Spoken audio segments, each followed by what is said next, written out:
آج کی گفتگو کا موضوع جہنم ہے۔ پہلا سوال یہ ہے کہ اللہ تعالیٰ نے جہنم کیوں بنائی؟ هذا سوال۔ جواب یہ ہے کہ اللہ نے انسان کو پیدا فرما کر اس کے اندر خیر و شر دونوں جذبے رکھ دیے، یعنی وہ بھلائی کے راستے پر بھی چل سکتا ہے اور برائی کے راستے پر بھی۔ اس کے اندر خیر و شر دونوں رکھ دیا گیا ہے، بلکہ یہ کہیے کہ قبول خیر و شر کے جذبے اس کے اندر رکھ دیے گئے، اور یہ خیر و شر کے جذبے رکھے جانے کے بعد وَهَبَ اللَّهُ الْإِنسَانَ حُرِّيَّةَ الْاخْتِيَارِ، اللہ نے انسان کو اختیار کی، آزادی دے دی ہے، چاہے خیر کے راستے پر جا یا شر کے راستے پر۔ ظاہر ہے آدمی اپنے اختیار سے خیر کے راستے پر جاتا ہے، اپنے ہی اختیار سے شر کے راستے پر جاتا ہے۔ ظاہر ہے کہ یہ دونوں راستے ایک نہیں ہیں، اور یہ دونوں راستے برابر نہیں ہیں، ایک نہیں ہیں، اور ان راستوں پر چلنے والے بھی برابر نہیں ہیں، ایک جیسے نہیں ہیں۔ یہی بات سورہ جاثیہ کی اس آیت کریمہ میں اللہ تبارک و تعالیٰ نے ارشاد فرمائی ہے، ام حسب الذین اجترحوا السیئات ان نجعلہم کالذین آمنوا وعملوا الصالحات سواء محیاہم ومماتہم ساء ما یحکمون۔ کیا لوگوں نے یہ سمجھ رکھا ہے کہ جن لوگوں نے برائیوں کا ارتکاب کیا اور جن لوگوں نے نیک عمل کیے، ان دونوں کو ہم برابر کر دیں گے؟ دونوں برابر نہیں ہو سکتے۔ کیوں؟ اس لیے کہ ان دونوں کی موت برابر نہیں ہوئی ہے، برابر نہیں۔ سواء محیاہم ومماتہم، اس لیے کہ مومن مات علی ایمانہ ویبعث علی ایمانہ، مومن یہ ایمان کے اوپر مرا ہے اور یہ ایمان کے اوپر اٹھایا جائے گا، والکافر مات علی الکفر ویبعث علی الکفر، اور کافر موت کے اوپر مرا ہے، اسے موت کے اوپر ہی اٹھایا جائے گا۔ ظاہر ہے کہ دونوں کی موت اور زندگی یکساں نہیں ہے۔ اللہ فرما رہا ہے اگر کوئی یہ کہے کہ دونوں کی زندگی یکساں ہے یا دونوں ایک ہیں، ساء ما یحکمون، اے قبح حکمکم، تمہارا یہ ریمارک اور تمہارا یہ فیصلہ کس قدر قبیح ہے، کتنا برا ہے کہ نیک اور بد کو تم ایک ہی نقطے پر لا کر کھڑا کر دے رہے ہو۔ غلط فیصلہ ہے۔ یہ آیت کریمہ مبکات یا مبکات العابدین کہی جاتی ہے۔ قال الفضیل بن عیاض رحمہ اللہ، کان الفضیل بن عیاض رحمہ اللہ اذا قرأ هذه الآیہ یقول فی نفسہ لیت شعری فی ای الفریقین انت فماذا یقول امثالنا۔ کہتے ہیں یہ آیت کریمہ یہ عبادت گزاروں کو رلا دینے والی ہے۔ حضرت فضیل ابن عیاض جب اس آیت کریمہ کو پڑھتے تو اپنے دل میں کہتے کاش کہ مجھے معلوم ہوتا کہ میں کس راستے پر ہوں، کس فریق میں ہوں، جنتیوں کے فریق میں ہوں یا جہنمیوں کے فریق میں ہوں۔ تو جب اتنے بڑے لوگ اس آیت کریمہ کو پڑھ کر روتے تھے، فماذا یقول امثالنا، ہم جیسے لوگ کیا بولیں گے، ہم جیسے لوگ کیا کہیں گے؟ تو ظاہر ہے کہ جب دونوں کی زندگی ایک نہیں، دونوں کی موت ایک نہیں، دونوں کے راستے ایک نہیں، تو دونوں کا ٹھکانہ اور دونوں کی منزل ایک نہیں ہونی چاہیے۔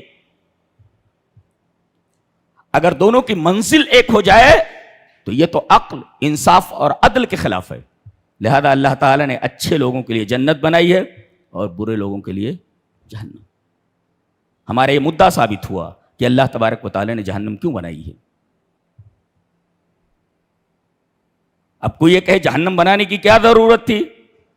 ضرورت یوں تھی، اور ایک آنکھ سے کیوں دیکھتے ہو بھائی؟ لماذا ینظرون بنظرۃ واحدہ، ایک ہی نظر سے کیوں دیکھ رہے؟ اللہ نے جنت بھی تو بنائی ہے، جہنمی کو کیوں دیکھ رہے ہو؟ جنت بھی تو بنائی ہے۔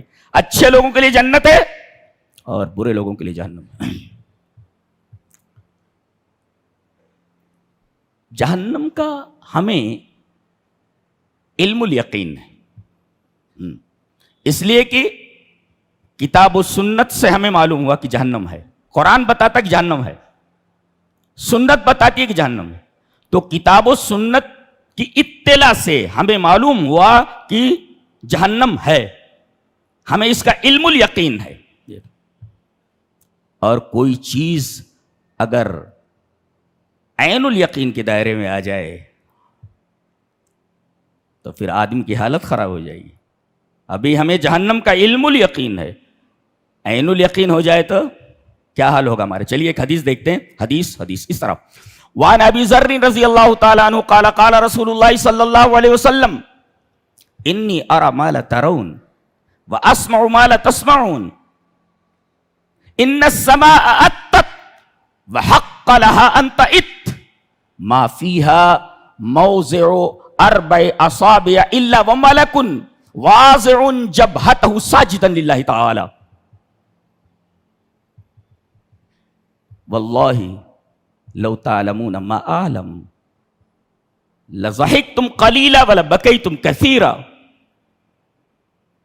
وما تلذذتم بالنساء على الفروشات ولخرجتم الى الصعودات تجأرون الى الله واللہ لوددت انی كنت شجرة تعضد. رواہ ابن ماجہ فی کتاب الزہد. حضرت امام ابن ماجہ رحمہ اللہ اس حدیث کو ایسے ہی کتاب الزہد کے اندر لائے. راوی حضرت ابو ذر غفاری ہیں. وہ فرماتے ہیں کہ نبی اکرم صلی اللہ علیہ وسلم نے ارشاد فرمایا کہ میں جو دیکھ رہا ہوں تم نہیں دیکھ رہے ہو. یعنی جس چیز کا تمہیں علم الیقین ہے مجھے اس کا عین الیقین ہے. جس چیز کو میں دیکھ رہا ہوں تم نہیں دیکھ رہے ہو، اور جس چیز کو میں سن رہا ہوں تم لوگ نہیں سن رہے ہو. آسمان چرچرا رہا ہے. ان السماء اتت، آسمان چرچرا رہا ہے. وحق لها ان تئت، اور آسمان کو حق ہے کہ وہ چرچرا ہے. کیوں؟ اس لیے کہ 4 انگل جگہ خالی نہیں ہے جہاں پر کوئی فرشتہ اپنی پیشانی رکھے ہوئے اللہ کے حضور سجدہ ریز نہیں ہے. کوئی 4 انگل جگہ خالی نہیں ہے جہاں پر کوئی فرشتہ اپنی جبین نیاز کو ٹیکے ہوئے اللہ تبارک و تعالیٰ کو سجدہ کر رہا ہو. 4 انگل جگہ خالی نہیں ہے. کتنا عظیم ہے ہمارا رب. آگے آپ نے فرمایا اللہ کی قسم جو میں جانتا ہوں اگر تم جان لو تو لضحکتم قلیلا، تو تمہارے ہونٹوں پر کبھی ہنسی نہ آئے. ولبکیتم کثیرا، تم ہمیشہ روتے رہو. وما تلذذتم بالنساء علی الفروشات، بستروں کے اوپر اپنی عورتوں سے لذت بے معنی ہو جائے گی، اور تم اللہ سے فریاد کرتے ہوئے بلندیوں کی طرف پہاڑوں میں اور جنگلوں میں نکل جاؤ گے. اور پھر حضرت ابو ذر غفاری رضی اللہ تعالیٰ عنہ کا قول آخر میں، وہ ان کا قول ہے، یہاں تک حدیث تھی، ان کا قول یہ ہے اللہ کی قسم میری تمنا یہ ہے کہ کاش میں کوئی درخت ہوتا کہ کاٹ دیا جاتا. واللہ لوددت انی کنت شجرۃ تعضد، کاش میں کوئی درخت ہوتا کاٹ دیا جاتا. اس لیے کہ درختوں سے حساب کتاب نہیں ہے، انسانوں اور جنوں سے حساب کتاب ہے. دیکھیے ایک چیز جس کا ہمیں علم الیقین ہے، اگر عین الیقین ہو جائے تو اس حدیث کے مطابق ہمارا کیا حال ہونے والا ہے. ہنسی بھول جائیں گے. آپ راتوں کو نیند نہیں آئے گی، کھانا حلق کے نیچے نہیں اترے گا، اس لیے کہ آپ نے جس چیز کو علم الیقین کے طور پر جانا ہے اسے عین الیقین کے طور پر ابھی نہیں پایا ہے تم نے. ایسے ہی موت ہے، ہم اس کا یقین ہے، علم الیقین ہے. اچھا مرتے وقت ہم اس کو دیکھ لیں گے، اس کو زندہ دیکھیں گے. کس کو؟ موت کو. عجیب بات نہیں ہے؟ اس کو زندہ دیکھیں گے اور اس کو مرتے ہوئے بھی دیکھیں گے. یہ ایک عجیب و غریب فلسفہ ہے، ایک عجیب و غریب بات ہے، سمجھ سے پرے ہے. جب ہمیں اس کا علم الیقین کے بعد عین الیقین ہوگا تب ہم حیران رہ جائیں گے کہ موت کو زندہ دیکھے گا آدمی مرتے وقت، اور مرتے ہوئے دیکھے گا اس وقت جب جنتی جنت میں اور جہنمی جہنم میں پہنچ جائیں گے. دلیل یہ حدیث پاک. وعن ابن عمر رضی اللہ تعالیٰ عنہ قال قال رسول اللہ صلی اللہ علیہ وسلم اذا صار اہل الجنة الى الجنة واہل النار الى النار جیء بالموت حتى يجعل بين الجنة والنار ثم يذبح ثم ينادي مناد یا اہل الجنة لا موت ویا اہل النار لا موت فیزداد اہل الجنة فرحا الى فرحهم ویزداد اہل النار حزنا الى حزنهم رواہ البخاری فی کتاب الرقاق. حضرت امام بخاری رحمہ اللہ اس حدیث کو ایسے کتاب الرقاق کے اندر لائے. حضرت عبداللہ ابن عمر اس روایت کے راوی ہیں. حضرت عبداللہ ابن عمر فرماتے ہیں کہ نبی اکرم صلی اللہ علیہ وسلم نے ارشاد فرمایا کہ جب جنتی جنت میں پہنچ جائیں گے اور جہنمی جہنم میں پہنچ جائیں گے تو اللہ فرمائے گا انہیں آواز دو کہ جنتی جنت کے بالا خانوں پر آ جائیں اور جہنمی جہنم کے کناروں پر آ جائیں. اس کے بعد موت کو لایا جائے گا وہاں جنت اور جہنم کے بیچ میں. حتی یجعل بین الجنت والنار, جنت اور جہنم کے درمیان موت کو لا کر کھڑا کر دیا جائے گا کہ میڈے کی شکل میں.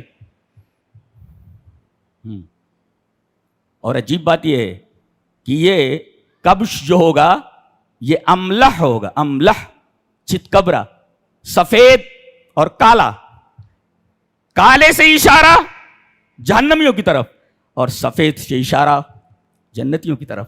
جی اللہ نے فرمایا یوم تبیض وجوہ وتسود وجوہ, اس دن کچھ لوگوں کے چہرے سفید ہوں گے اور کچھ لوگوں کے چہرے کالے ہوں گے. تو یہ بکرا جو لایا جائے گا یہ میڈھا موت کی شکل میں ہی پوچھا جائے گا, دیکھ رہے ہو, فیشرئبون ایمدون اعناقہم, اپنی گردنیں ایسے لمبی کریں گے جنتی بھی اور جہنمی بھی. پہچانتے ہو اس کو؟ بولے ہاں پہچانتے ہیں, اس لیے کہ موت کے وقت تم نے اس کو زندہ دیکھا ہے, اب اس کو مرتے ہوئے دیکھو. ثم یصبح, جب وہ لوگ جان لیں گے اور یہ پہچان لیں گے کہ یہ موت ہے, پھر ان کے سامنے ہی موت کو ذبح کر دیا جائے گا. ختم. پھر آواز لگانے والا آواز لگائے گا, اے جنتیوں اب تمہیں موت نہیں ہے, اور اے جہنمیوں تمہیں بھی موت نہیں ہے. تو جنتیوں کی خوشی کا کوئی ٹھکانہ نہیں رہے گا اور جہنمیوں کے غم کا کوئی ٹھکانہ نہیں رہے گا. اللہ دیکھ رہے ہیں, ہم نے موت کو نہیں دیکھا ہے, مرتے وقت ہم اس کو موت کو زندہ دیکھیں گے, یہ عجیب بات نہیں ہے, اور پھر موت کو مرتے ہوئے دیکھیں گے. یہ بھی علم الیقین کی حد تک ہمیں معلوم ہے, ہم اپنی آنکھوں سے بعد میں دیکھیں گے جسے عین الیقین کہتے ہیں. جی ایسے ہی قیامت, ایک دن تمام لوگوں کو, کچھ لوگ تو مر چکے ہیں, کچھ لوگوں کو مرنا ہے, پھر ایک دن سور پھونکا جائے گا اور سارے کے سارے اپنی قبروں سے اٹھ کر کے ایک میدان میں جمع ہوں گے. ہمیں اس کا علم الیقین ہے, عین الیقین نہیں ہے. ایک دن ہمیں ہماری آنکھوں سے وہ میدان دکھا دیا جائے گا, سارے لوگ وہاں ننگے کھڑے ہوں گے, ایک دم ننگے کھڑے ہوں گے. ہمیں علم الیقین ہے, عین الیقین نہیں ہے. اور عجیب بات یہ ہوگی کہ قیامت کا ایک نام ہے یوم الحسرہ, حسرت کا دن. اللہ وانذرہم یوم الحسرہ, اے ہمارے حبیب آپ ان کو حسرت کے دن سے ڈرا دیجئے. یہ حسرت کیا ہوتی ہے؟ ایک ہوتا ہے ندم, ندامت, اور ایک ہوتی ہے حسرت. الندم هو شعور ما لا يمكن تداركه واصلاحه, يمكن تدارک و اصلاح. شرمندگی کہتے ہیں کہ جس کا ازالہ کیا جا سکے, جس کا تدارک کیا جا سکے. کسی بات پر آدمی شرمندہ ہے, جس بات پر شرمندہ ہے اس کا ازالہ کر سکتا ہے, اس کی اصلاح کر سکتا ہے. والحسرۃ اشد الندم ہی اعلی درجات الندم وانها لا تكون لا يمكن اصلاح. حسرت ایک ایسی چیز ہے کہ آدمی پھر اس کا تدارک نہیں کر سکتا. قیامت کے دن آدمی حسرت کرے گا لیکن حسرت کا کوئی فائدہ نہیں ہوگا. حسرت کا مطلب یہ ہے لا یمکن اصلاح, کہا جائے گا مہلت عمل ختم ہو چکی ہے, تمہیں عمل کرنے کا موقع دیا گیا تھا, وہ عمل کا وقت ختم ہو چکا ہے, اب یوم حساب ہے, حساب دینے کے لیے آ جاؤ. آج امتحان ہال کو لاک کر دیا گیا ہے, اب میدان میں آ گئے اور رزلٹ ہاتھ میں دیا جانے والا ہے. امتحان ہال لاک کر دیا گیا ہے, اب امتحان نہیں ہوگا, آج رزلٹ تمہارے ہاتھوں میں تھمایا جائے گا, دائیں ہاتھ میں اور بائیں ہاتھ میں. اللہ وانذرہم یوم الحسرہ, حسرت کرے. اور اس کے بعد جہنمیوں کو جہنم میں ڈال دیا جائے گا. بڑی خراب جگہ ہے یہ, بہت خراب جگہ ہے. ایک منظر اس کا بتایا گیا ہے عجیب سا. وقال الذين في النار لخزنة جهنم ادعوا ربكم يخفف عنا يوما من العذاب قالوا اولم تكن تاتيكم رسلكم بالبينات قالوا بلى قالوا فادعوا وما دعاء الكافرين الا في ضلال. جہنمیوں کی ایک التجا ہے اور فرشتوں کی طرف سے اس التجا کا جواب ہے. کیا یہ کہیں گے کون؟ وقال الذين في النار, جہنمی لوگ, ان سے لخزنت جہنم, جہنم کے داروغہ سے. ایک ہے داروغہ خازن اور ایک ہے خزانہ. بہت سارے داروغہ, ان کا ہیڈ مالک ہے. مسلم شریف کی روایت ہے کہ نبی کریم صلی اللہ علیہ وسلم جب معراج میں گئے تو سارے لوگ ملے, انبیاء ملے, فرشتے ملے, بڑی بڑی ہستیاں ملی, اور نبی کریم صلی اللہ علیہ وسلم سے سب مسکرا کر ملے. مسلم شریف کی روایت ہے کہ قال قائل, ایک آدمی نے کہا, یا محمد, اے محمد صلی اللہ علیہ وسلم, ھذا مالک صاحب النار, یہ داروغ جہنم ہے, ان کا نام مالک ہے. فسلم علیہ, آپ ان کو سلام کیجئے. نبی کریم صلی اللہ علیہ وسلم فرماتے ہیں فالتفت الیہ, میں اس فرشتے کی طرف متوجہ ہوا جس کے بارے میں یہ کہا گیا تھا کہ یہ جہنم کا داروغہ مالک ہے. اس سے پہلے کہ میں سلام کروں کہ اس نے سلام میں پہل کی, فبادانی بالسلام, فبدانی بالسلام. جی, داروغ جہنم نے, خازن نار نے, صاحب نار نے, مالک نے نبی کریم صلی اللہ علیہ وسلم کو پہلے سلام کیا. جی جی, سلام میں پہل کی فرشتے نے. ابن اسحاق نے یہ روایت کی ہے کہ نبی کریم صلی اللہ علیہ وسلم نے اس فرشتے کے چہرے پر مسکراہٹ نہیں دیکھی. جب تک یہ آپ کے ساتھ رہا اس کے چہرے پر مسکراہٹ نہیں آئی. آپ نے پوچھا کہ سارے لوگ تو مسکرا کر ملے, اس کے چہرے پر مسکراہٹ کیوں نہیں آئی؟ بتایا گیا کہ یہ جب سے پیدا ہوا ہے تب سے اس کے ہونٹوں پر مسکراہٹ نہیں آئی ہے. اللہ, اتنا عجیب و غریب فرشتہ ہے. جب سے پیدا کیا گیا ہے اس کے چہرے پر مسکراہٹ نہیں ہے, کبھی ہنسا نہیں ہے, کبھی مسکرایا نہیں. جہنم کتنی خطرناک ہے اس کے داروغہ کو دیکھ کر کے ہی پتا چل جاتا ہے جہنم کتنی خطرناک جگہ ہے. اس سے التجا کریں گے. وَنَادَوْا يَا مَالِكُ لِيَقْضِيَ عَلَيْنَا رَبُّكَ, اے مالک اپنے رب سے کہے, یہ نہیں کرے ہمارے رب سے کہے. دنیا میں تم نے رب کو مانا ہی نہیں تو جہنم میں کیسے بول دو گے کہ ہمارے رب سے بولو؟ تم اپنے رب سے بولو. یہ وہی پرانے بدماش ہیں. یہ دنیا میں انہوں نے اللہ کو رب نہیں مانا, جہنم میں بھی بولیں گے تم اپنے رب سے کہو. ارے بھائی یہ بھی بول سکتے ہو نا, ہمارے رب سے کیجیے, التجا کیجیے. کیا بولیں گے؟ اپنے رب سے بولو. کیا بولو؟ کہ ہمیں موت دے دے. لیقضی علینا ربک, تمہارا رب, تیرا رب ہمیں موت دے دے. قال انکم ماکثون, یہاں موت نہیں آتی, بولے تھے یہاں موت نہیں آتی, یہاں موت نہیں آئی. موت تو ذبح کر دی گئی ہے, موت کیسے آئے گی تمہیں؟ پھر یہ جہنم کے دیگر داروغاؤں کی طرف رخ کریں گے اور ان سے ریکویسٹ کریں گے. وہ بات بتائے گی. وقال الذین فی النار لخزنۃ جہنم ادعوا ربکم, وہاں بھی یہی کہیں گے. دوسرے جو داروغے ہیں ان سے کہیں گے پھر اپنے رب سے دعا کرو ہمارے لیے. کیا دعا کرو؟ یخفف عنا یوما من العذاب. بولے کہیں گے جہنم سے نکال دے. بولے نہیں نہیں نہیں, جہنم سے تو نکالے نہیں جاؤ گے. کہیں گے عذاب ہلکا کر دیا جائے. اللہ, بولے نہیں نہیں, عذاب بھی ہلکا نہیں ہوگا. کہا کہ کم سے کم ایک دن عذاب کو, یخفف عنا یومن, یومن, ایک دن عذاب ہلکا کر دیا جائے. لا لا لا لا, ایک دن بھی جہنم کا عذاب ہلکا نہیں کیا جائے گا. ریکویسٹ کی جا رہی ہے جہنم سے نکال دیا جائے. لا, نہیں نکل سکتے. جہنم کا عذاب ہلکا کر دیا جائے. لا, ہلکا نہیں ہوتا. ایک دن ہلکا کر دیا جائے. ان یومن, لا, ایک دن بھی ہلکا نہیں ہوگا. اور پھر پوچھیں گے وہ لوگ, قالوا اولم تکن تاتیکم رسلکم بالبینات, سمجھانے والے نہیں آئے تھے کیا رسول؟ قالوا بلا, آئے تھے, آئے تھے. اللہ, قالوا بلا, قالوا فدعوا, آئے تھے نا, تم ہی دعا کر لو. کتنی ذلت کی بات ہے. فرشتے کہیں گے ہم تو دعا کرنے والے نہیں, تم خود دعا کر لو, تم خود اپنے رب سے دعا کر لو. جہنم کے داروغہ مالک سے ریکویسٹ کی گئی, اس نے ڈانٹ دیا. قال انکم ماکثون,